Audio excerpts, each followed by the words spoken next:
안녕하세요. 윤우리 목사입니다. 오늘도 말씀으로 하루를 시작하기 원합니다. 하나님께서 우리에게 주신 말씀은 사도행전 5장 6절의 말씀입니다. 우리 한 절 말씀인데요. 젊은이들이 일어나 그 시체를 싸서 메고 나가서 장사를 지냈다. 아멘. 우리는 계속 이 아나니아와 삽비라에 대한 이야기를 보고 있죠. 이 하나님을 속인 아나니아가 그만 숨을 거두고 말았습니다. 그가 숨진 장소는 어떤 병원도 자기 집 안방도 아니라 이 초대교인들이 함께 모였던 공개적인 장소였지요. 이 교인들 앞에서 그만 죽고 말았던 겁니다. 이제 그 시신을 처리해야 되는데 어떻게 처리했을까요? 오늘날이었으면 장의사를 통해서 진행했겠지만 오래전에는 인생 경륜이 깊은 이 나이든 이 노인들을 통해서 그의 시신을 처리하곤 했지요. 근데 놀라운 것은 그 초대교회는 정반대였다라는 겁니다. 오히려 이 나이가 있는 사람이 아니라 젊은 사람들이 그의 시신을 수습했다라고 말합니다. 저는 이 한 구절에서 참 큰 충격을 받았습니다. 지금 네 가지의 동사가 나와요. 이 젊은이들이 일어나서 또는 그 시체를 싸서 메고 나가서 장사를 지냈다라고 합니다. 이것은 수동형이 아니라 능동형입니다. 즉 아나니아가 죽는 동시에 젊은이들은 이 일이 자신의 일인 것을 알았다라는 거죠. 그리고 자발적으로 일어나서 아나니아의 시신을 염을 하고요. 염만 하지 않고 시신을 메고 나가서 자발적으로 장사까지, 이 장례까지 드렸다라는 것입니다. 그런데 여기서 끝나지 않았습니다.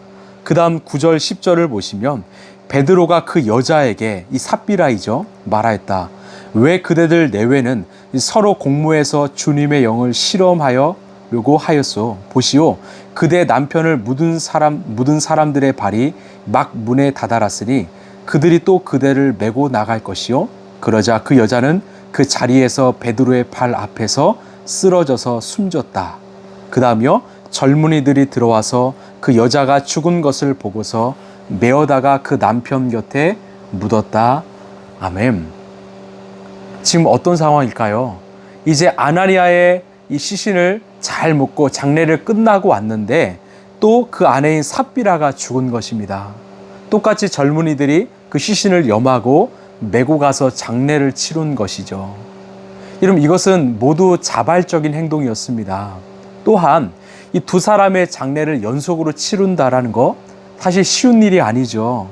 오래된 많은 시간이 필요하고 많은 에너지가 필요하죠. 그러나 이들은 조금도 거리낌 없이 자발적으로 이 일을 감당했다고 성경은 말합니다. 이 초대교회가 하나님의 역사의 도구요, 또한 많은 교회들의 모델로 쓰임받았던 것도 바로 교회 안에 이러한 젊은이들, 청년들이 있었기 때문이지요. 여러분, 성경이 말하는 젊은이는 단순히 나이가 어리다는 뜻이 아닙니다. 정말 젊은이다운 의식과 열정과 생명을 갖고 있는 자들이지요.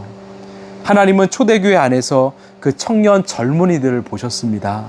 그리고 그 젊은이들을 통해서 죽음과 어둠과 거짓이 가득한 세상을 아름답게 바꾸어 나가셨다라는 겁니다. 그래서 우리는 이 세 가지로 알 수 있습니다. 먼저는 이 청년입니다. 여러분, 청년은 이 생명이 가장 왕성한 시기이죠. 가장 열매 맺는 시기이죠.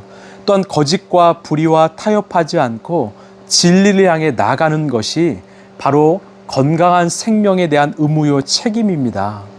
이 젊다고 시간을 낭비하기에는 너무나 그 생명이 소중한 거죠.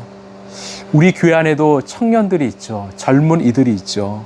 저는 우리 젊은이들이 정말 주님이 원하시는 이 새벽 이슬과 같은 주님의 청년이 되길 소망합니다. 이 초대교회 같은 그런 청년이 되길 소망합니다.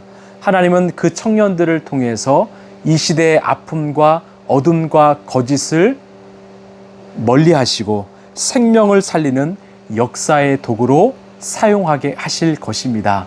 우리 청년 여러분, 젊은이들 그렇게 사시길 바랍니다. 또한 우리 청년, 때로는 청소년을 자녀로 둔 부모에게도 해당되는 말씀이 있지요.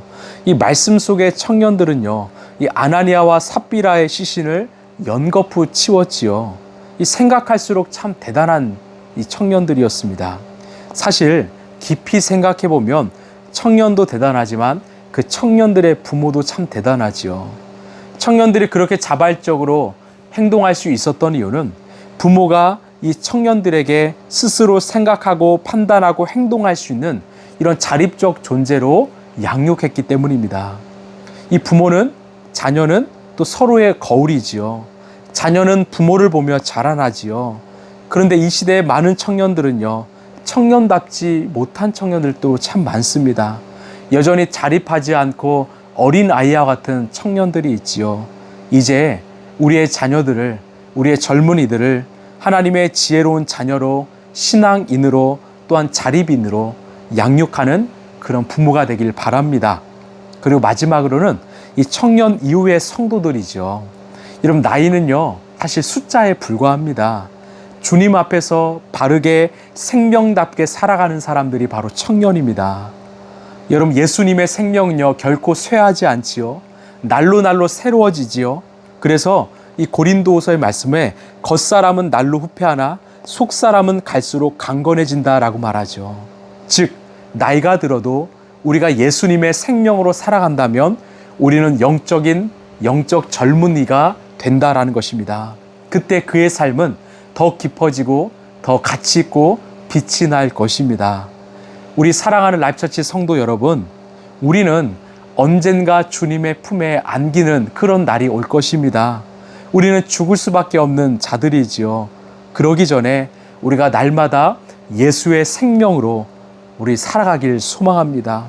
우리가 예수님의 생명을 가진 자로서 내 삶의 자리에서 작은 일부터 정말 빛을 비추이는 그런 하나님께 쓰임받는 인생 되길 바랍니다. 특별히 오늘 말씀의 젊은 이들처럼 정말 하나님이 사용하시는 인생, 하나님의 뜻대로 순종하며 자발적으로 행동하는 그런 이 시대의 영적 젊은이들이 모두가 되길 간절히 소망합니다. 그때 우리의 삶을 통하여 우리의 다음 세대는 하나님의 바른 이정표로 볼 것이고, 또 우리를 닮아서 바른 신앙인, 생명을 가진 신앙인으로 살아가게 될 것입니다. 여러분이 바로 이 시대의 영적 젊은이입니다. 기도하겠습니다. 하나님, 참 초대교회 젊은이들이 대단합니다. 그 죽은 사람의 시신을 장례를 치르고 또 장례를 치른다라는 건 사실 쉬운 일이 아닙니다. 자발적으로 행동했다라는 거, 얼마나 정말로 바르게 예수의 생명을 가지고 그 시대를 밝히 비추는 젊은이였는지 모릅니다. 하나님, 우리 라이프처치가 정말 그런 영적 젊은이가 되게 하여 주옵소서. 나이를 떠나서 하나님 안에서 예수의 생명으로 살아가면 우리의 속사람은 날로 새로워진다고 하셨습니다. 하나님, 우리가 나이만 들어가는 것이 아니라 오히려 우리의 속사람이 날로 새로워지는 그런 영적 젊은이로 살아가게 하여 주옵소서. 주님께 쓰임받는 인생 되게 하여 주옵소서. 사랑이 많으신 예수님 이름으로 기도하옵나이다. 아멘. 여러분, 우리는 하나님 안에서 영적 젊은이입니다. 겉사람은 후패하나 속사람은 날로 강건해집니다. 우리가 예수의 생명으로 날마다 새로워지는 이 시대 영적 젊은이가 되길 간절히 소망합니다. 오늘도 승리하십시오. 감사합니다.